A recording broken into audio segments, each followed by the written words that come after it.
Hello friends, मैं इस्माइल खान। आज के इस वीडियो में हम लोग विंडो एसी की 3 साइकिल को समझेंगे। जैसा कि हम जानते हैं, इसमें एक एयर का सर्कुलेशन रूम के अंदर की साइड होता है, जबकि दूसरी एयर का सर्कुलेशन बाहर की हवा का कंडेंसर कॉइल से होके बाहर की तरफ निकल जाता है।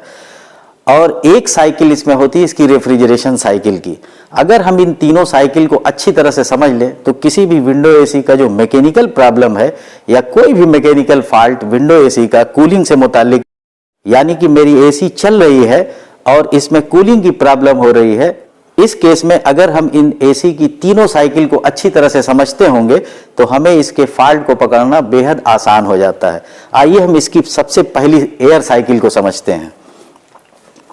जैसा कि आप ये देख रहे हैं, ये इस विंडो एयर कंडीशनर का कूलिंग कॉइल है और इस कूलिंग कॉइल में जब ये एसी चल रहा होता है तो रूम के अंदर की हवा को ये अपनी अंदर की तरफ खींचता है, जिससे यहाँ हवा के साथ आने वाली हीट को इन कॉइलों में बहने वाली लो प्रेशर लो टेम्परेचर की जो लिक्विड होती है वो एब्जॉर्ब करती है, जिससे वो एयर ठंडी होती है और वो ठंडी हवा लगातार इस रूम में आ रही होती है। और हमने ये देखा है कि ये इतना पोर्शन हमेशा रूम के अंदर होता है, यानी बाहर की साइड से इस एयर के सर्कुलेशन का कोई लेना देना नहीं होता है। इसका मतलब ये हुआ कि ये हवा प्रॉपरली अंदर आ रही हो और बाहर निकल रही हो। कमरे से आने वाली जो अनकंडीशनड एयर होती है वो इस कूलिंग कॉइल से प्रॉपरली गुजर रही हो और अच्छी फ्लो के साथ अंदर की तरफ रूम में आ रही हो, तो इसका मतलब एयर का सर्कुलेशन प्रॉपर हो रहा है। और इस जगह पे अगर एयर का सर्कुलेशन प्रॉपर नहीं हो रहा है तो एसी में कूलिंग नहीं होगी।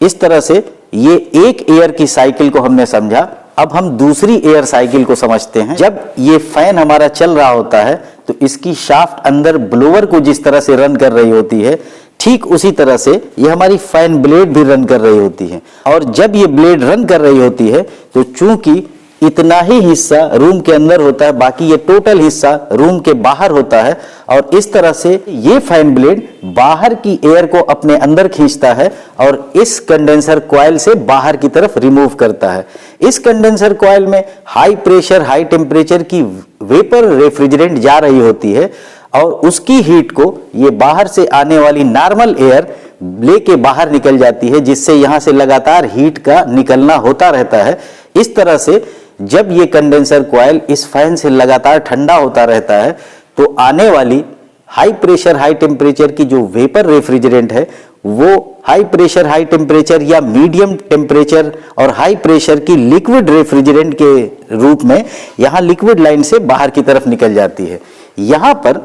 ये हवा अगर प्रॉपरली इससे गुजर रही होगी तो यहाँ पर लगातार अच्छा कंडेंसेशन हो रहा होगा, और अगर इसमें से अच्छे से हवा का गुजरना नहीं हो रहा होगा तो इसमें कंडेंसेशन की प्रॉब्लम होगी और इस केस में भी इस एसी में कूलिंग नहीं होगी। तो इस तरह से हमने जैसा कि बताया आपको कि एक एयर का सर्कुलेशन रूम के अंदर से इस कूलिंग कॉइल से होते हुए ब्लोअर तक आता है और फिर वो ब्लोअर हवा को ठंडा करके वापस रूम में भेजता रहता है, जबकि यहाँ पर ये कंडेंसर फैन बाहर की ही नॉर्मल एयर को अपने अंदर खींचता है और इस जगह से बाहर की तरफ लगातार निकालता रहता है। यानी एक साइकिल तो रूम के अंदर से इस तरफ से आके यहाँ रूम के अंदर ही चली जाती है और दूसरी एयर जो इधर से भी आ रही है और इधर से भी आ रही है, ये दोनों एयर इस फैन से होती हुई बाहर की तरफ लगातार निकलती रहती है। तो इस तरह से हमने 2 एयर साइकिल को समझा। विंडो एयर कंडीशनर की जो सबसे मेन साइकिल होती है वो होती है इसकी रेफ्रिजरेशन साइकिल। इस साइकिल को समझने के लिए हमें यहां से डिस्चार्ज लाइन से शुरुआत करनी होगी। जब एसी ऑन होता है यानी उसका कंप्रेशर ऑन होता है तो उस केस में यहाँ डिस्चार्ज लाइन से हाई प्रेशर हाई टेम्परेचर की वेपर रेफ्रिजरेंट निकल रही होती है और ये वेपर रेफ्रिजरेंट लगातार इस कंडेंसर कॉइल में आती है, जहां इस फैन से नॉर्मल एयर इस पर लगातार गुजर रही होती है, जिसकी वजह से ये हाई प्रेशर हाई टेम्परेचर की वेपर ठंडी होके यहाँ से लिक्विड में तब्दील होती रहती है और आखिर में इस लिक्विड लाइन से हमें मीडियम टेम्परेचर या हाई टेम्परेचर भी कह सकते हैं, और हाई प्रेशर की जो लिक्विड रेफ्रिजरेंट है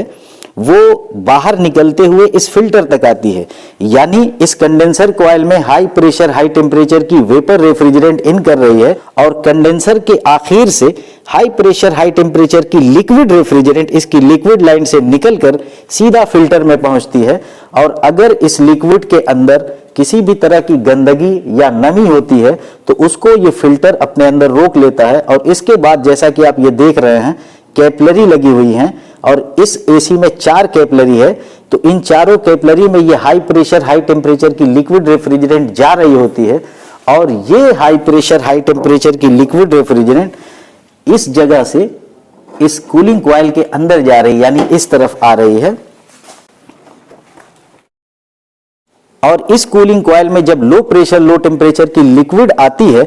तो इसके ऊपर से रूम से आने वाली गर्म हवाएं जो गुजर रही होती हैं उन हवाओं की हीट को ये लिक्विड अपने अंदर एब्जॉर्ब करती है, जिससे ये liquid low pressure low temperature की वेपर में चेंज होती रहती है। और यही लो प्रेशर लो टेम्परेचर की वेपर वापस इस जगह से ये सक्शन लाइन के जरिए यहां से इस सक्शन लाइन के जरिए इस जगह आती है और यहां से ये चली आती है सीधा इस एक्यूमुलेटर में और एक्यूमुलेटर के नीचे की साइड से ये कंप्रेसर के अंदर चली जाती इस जगह से। यहां इस तरह से इस एयर कंडीशनर की 3 साइकिल को हमने समझाया। एक साइकिल आपकी एयर साइकिल थी जो रूम के अंदर से रूम के अंदर ही की तरफ वापस सर्कुलेट कर रही है, जबकि दूसरी एयर साइकिल ये कंडेंसर फैन बाहर की एयर को अपने अंदर ले रहा और फिर बाहर की तरफ ढकेल दे रहा, जबकि तीसरी और अहम रेफ्रिजरेशन साइकिल इसकी आपने समझा जो गैस के सर्कुलेशन को बताती है हमें। इस तरह से अगर ये तीनों साइकिल हमें समझ में आती है तो किसी भी एयर कंडीशनर का, स्पेशली हमने विंडो एसी की बात की, तो विंडो एयर कंडीशनर का जो मैकेनिकल फॉल्ट है उसे आप समझ लेंगे। उम्मीद है ये वीडियो आपको पसंद आया होगा। अभी तक चैनल ना सब्सक्राइब किया हो तो जरूर कर लें और ऑल नोटिफिकेशन बेल को भी प्रेस कर लें, जिससे मेरी आने वाली सभी नॉलेजेबल वीडियो सबसे पहले आप तक पहुंचे। Thanks for watching.